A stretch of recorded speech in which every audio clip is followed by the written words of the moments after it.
Radio Copalim, le podcast de la plus grande coopération associative d'Occitanie. Bonjour à toutes et à tous. Aujourd'hui, nous continuons à parler aide alimentaire et solidarité envers les enfants. Si vous avez écouté l'épisode précédent de Radio Copalim au Resto du Cœur, vous savez que malheureusement, beaucoup de jeunes de moins de 18 ans sont concernés par la précarité. Mais les associations s'organisent pour leur apporter une aide alimentaire et sociale de qualité. Dans cet épisode, j'ai été accueillie par Johan et Pauline, deux salariés du Secours populaire. Atelier nutrition, loisirs créatifs et Rose Festival sont au programme. Je vous souhaite une très bonne écoute. Je me tiens actuellement devant le Quai des Savoirs à Toulouse pour un atelier alimentation avec le Secours populaire. Le Quai des Savoirs se situe juste à côté du Jardin des Plantes, un endroit de verdure et d'ombre en cette journée très ensoleillée à Toulouse. Au Jardin des Plantes, tout le monde s'installe pour déjeuner. Corinne m'explique la genèse des ateliers nutrition au Secours populaire. Moi, je m'appelle Corinne Fleury, je suis éducatrice de jeunes enfants et je travaille à la CERO Occitanie. Donc, c'est la structure d'expertise régionale obésité en Occitanie, anciennement connue sous le nom de REPOP, Réseau de prévention et de prise en charge d'obésité pédiatrique. Donc, c'est une structure qui s'est régionalisée suite à une demande de l'ARS. Quand on est passé en Occitanie, on a regroupé tous les réseaux du sud-ouest et sud-est et on a formé la CERO Occitanie. Le partenariat avec le Secours Pop, il existe depuis 7 ans à peu près. On a été mis en rapport avec eux par la mairie de Toulouse. Donc du coup, l'idée, c'était de faire des ateliers famille. L'idée simple, c'est que les bénévoles qui font la distribution alimentaire se sont aperçus en gros que les familles n'utilisaient pas forcément les légumes qui étaient dans la distribution alimentaire et différents produits. Et donc du coup, elles se disaient qu'il y avait quand même une méconnaissance et que ça serait pas mal peut-être de les familiariser avec ce genre de produits. Au départ, on s'est basé sur les ateliers cuisine. Et au fur et à mesure, donc comme ça fait 7 ans quand même, ça a évolué. Maintenant, en gros, un atelier famille du mercredi après-midi, c'est quoi ? C'est un atelier cuisine autour d'une thématique. Alors, par exemple, le dernier qu'on a fait, c'était utiliser des fruits et légumes pour faire des assiettes décorées, pour donner envie aux enfants d'en manger. Donc, on avait pris le goûter proposé. Il y avait une table avec de très belles assiettes décorées en forme d'animaux, etc. Et là, les enfants, ils se sont rués sur les fruits et légumes.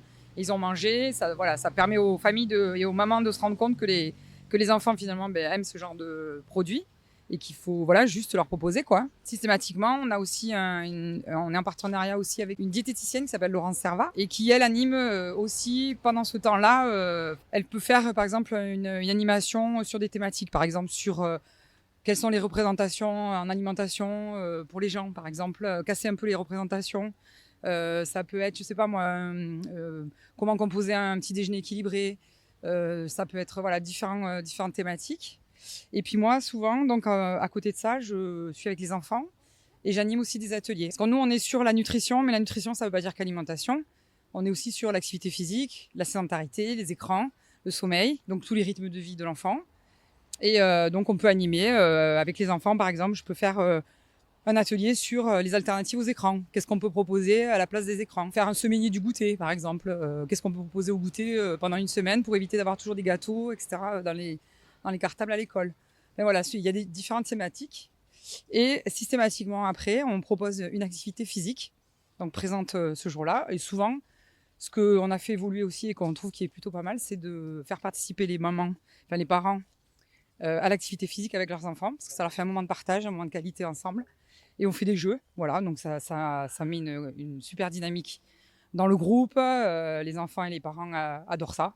Les mamans jouent le jeu. Je dis souvent les mamans parce que c'est souvent des mamans qui sont là, mais elles jouent le jeu. Les enfants sont ravis parce qu'ils se challengent avec les parents. Voilà, ça crée vraiment une super complicité aussi. Et après, on termine toujours l'après-midi, l'atelier, par un goûter qu'on a aussi fabriqué ensemble. Et et ça finit par un petit moment convivial avec des goûters toujours pensés de façon à essayer de limiter un peu les aliments gras et sucrés aussi, les boissons sucrées. On a la grand-mère là qui est partie et qui, elle, disait encore tout à l'heure, j'ai mis nos recettes qu'on avait fait ensemble sur le frigo et je la propose à mes petits-enfants le mercredi. Donc voilà, il y a des choses qui restent, je pense. Mais ça demande beaucoup de temps et d'implication, quoi. Et il y a des gobelets.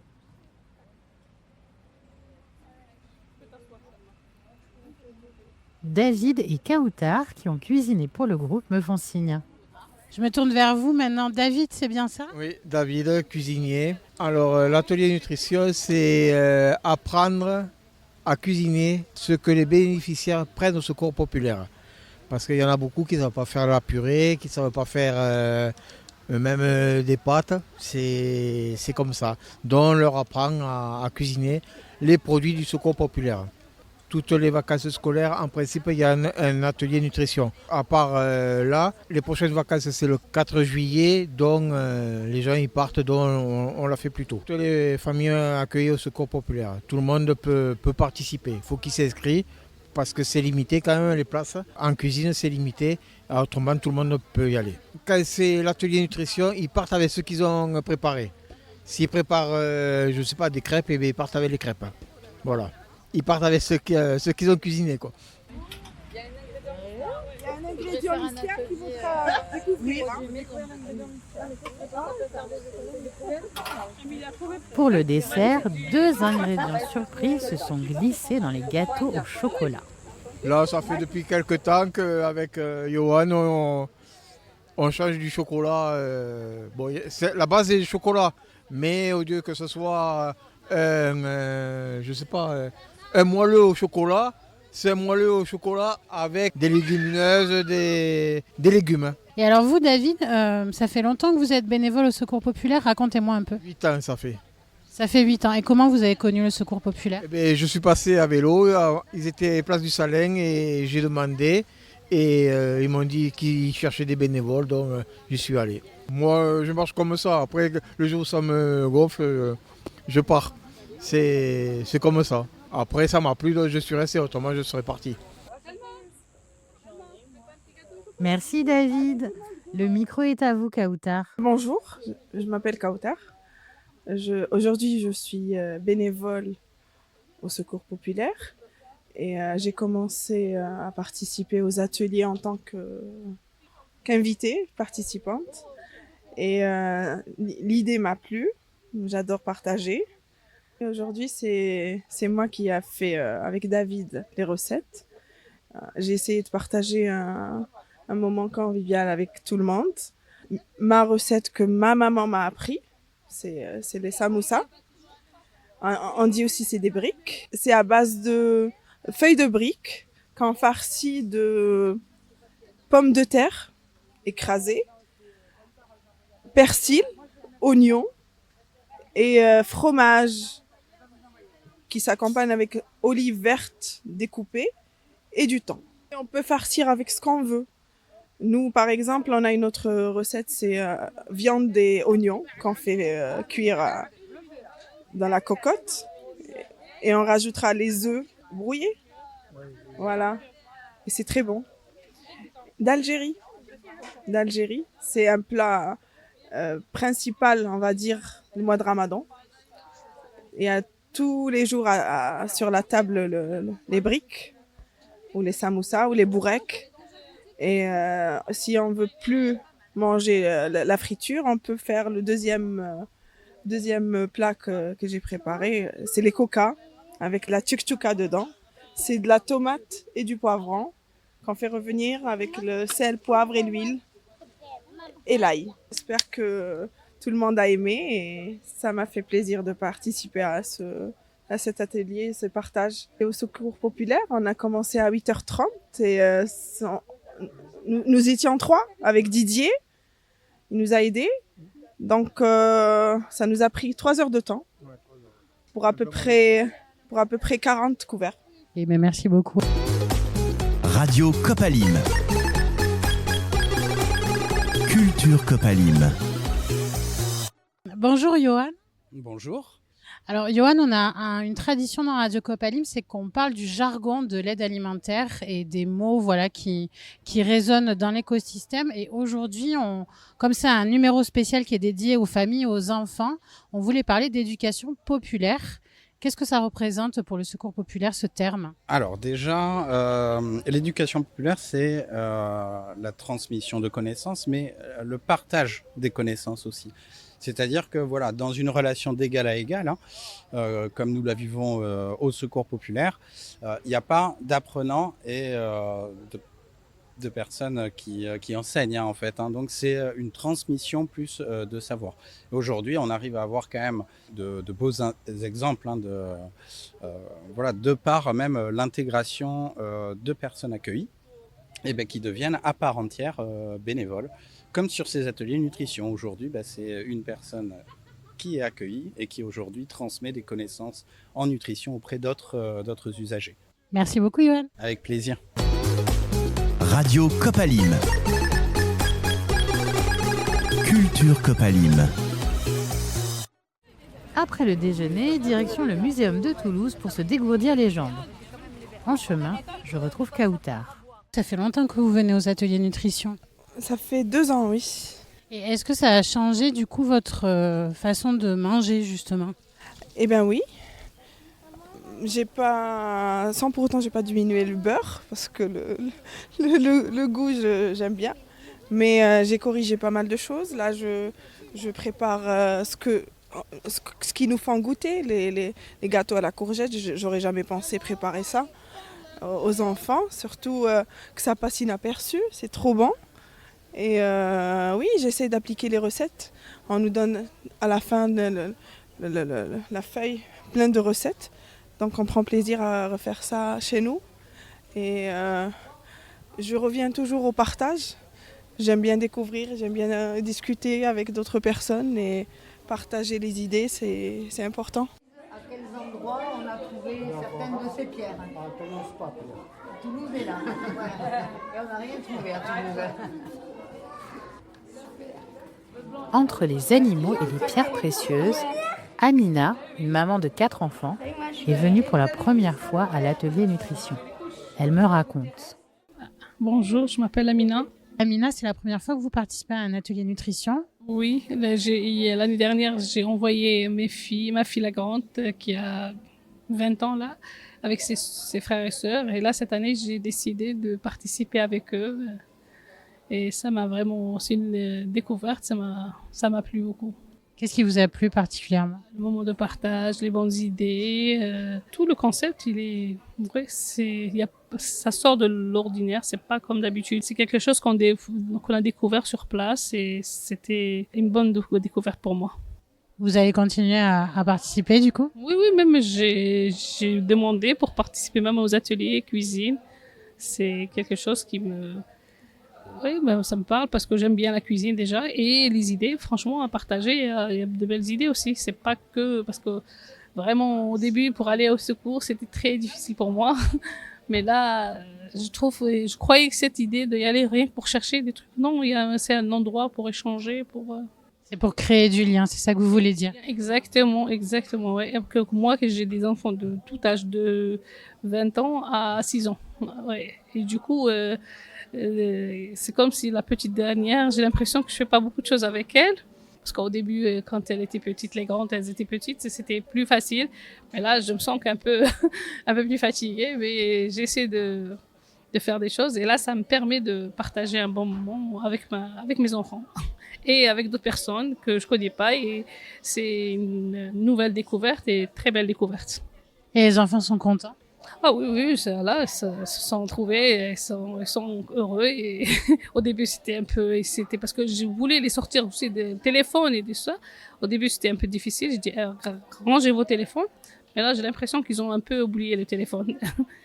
Ils ont découvert, ils ont joué le jeu des gâteaux à l'ingrédient mystère et ça, apparemment, ça les a plu. Et même la recette, c'était bien.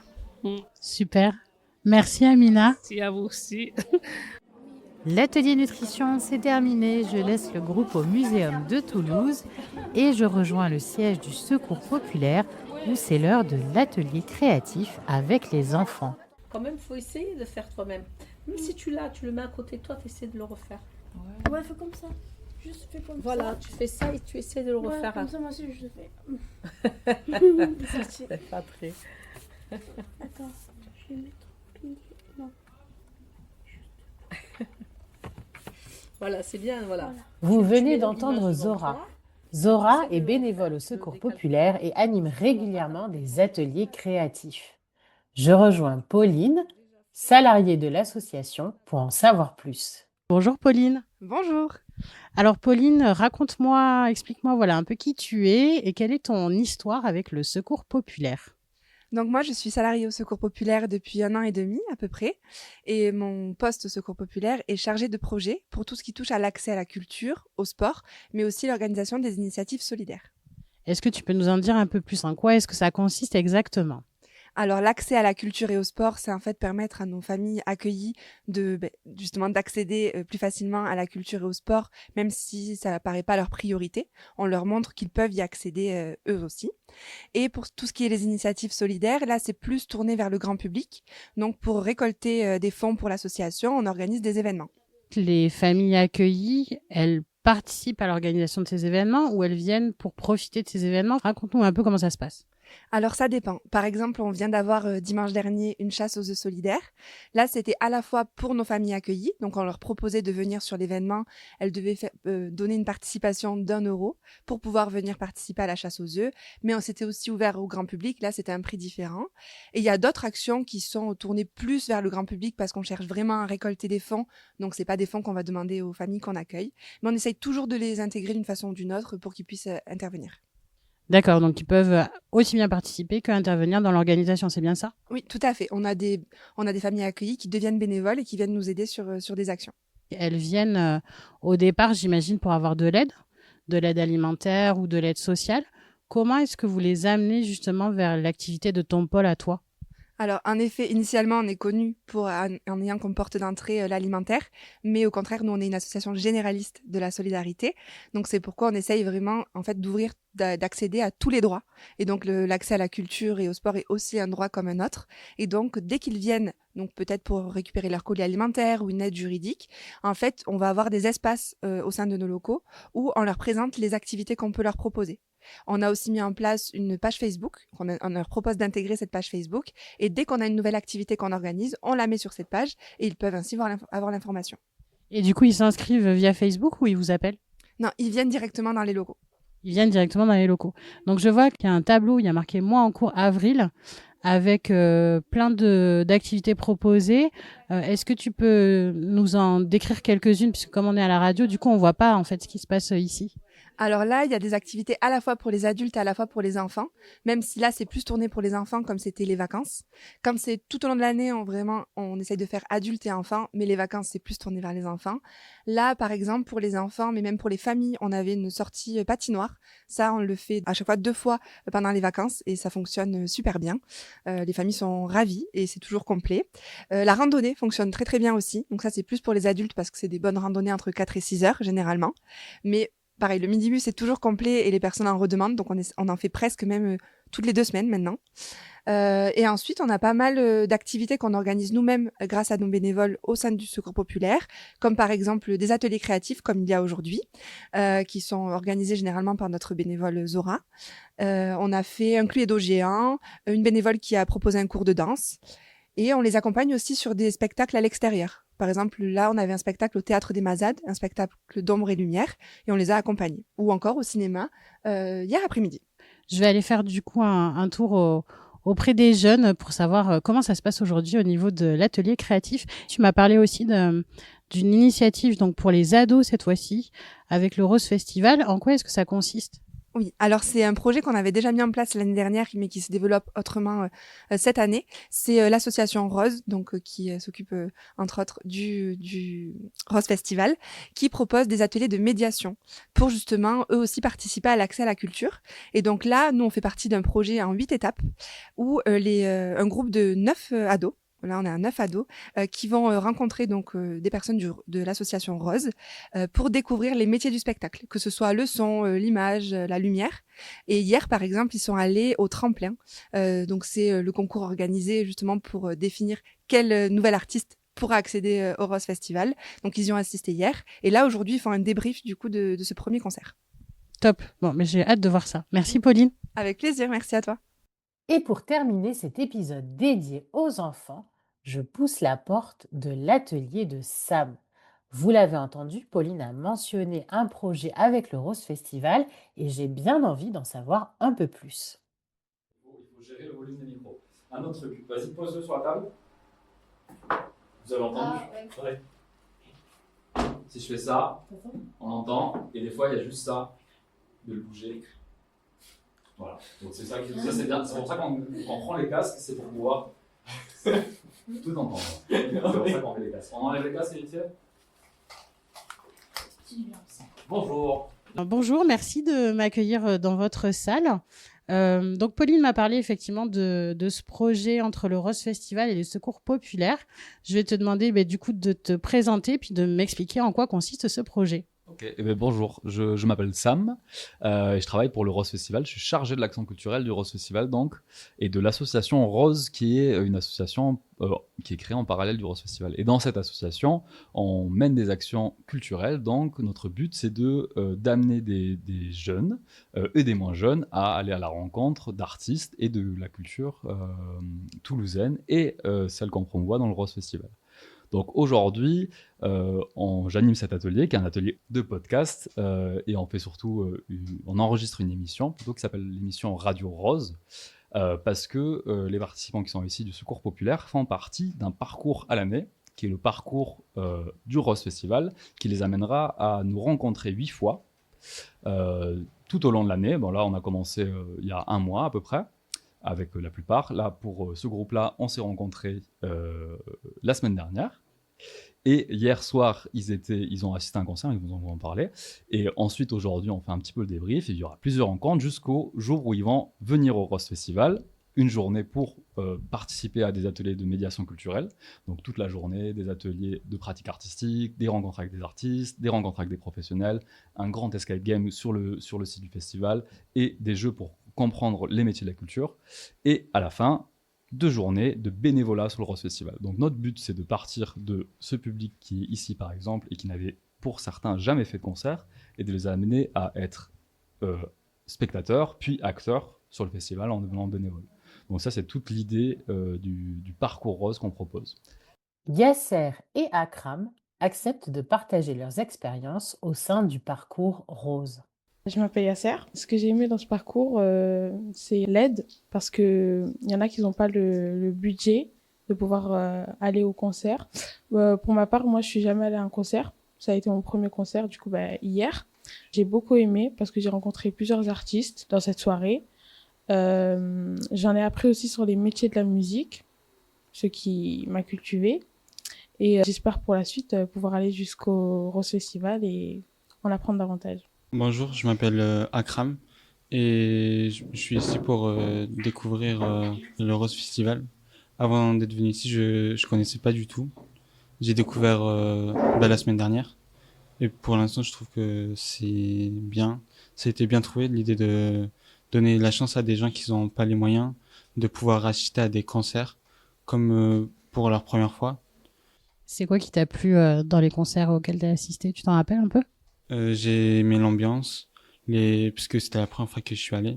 J'ai pu découvrir des choses, comme les matériels utilisés, les différents métiers. Et j'ai aimé Enoch. Merci à tous les 3 de m'avoir raconté votre parcours Rose.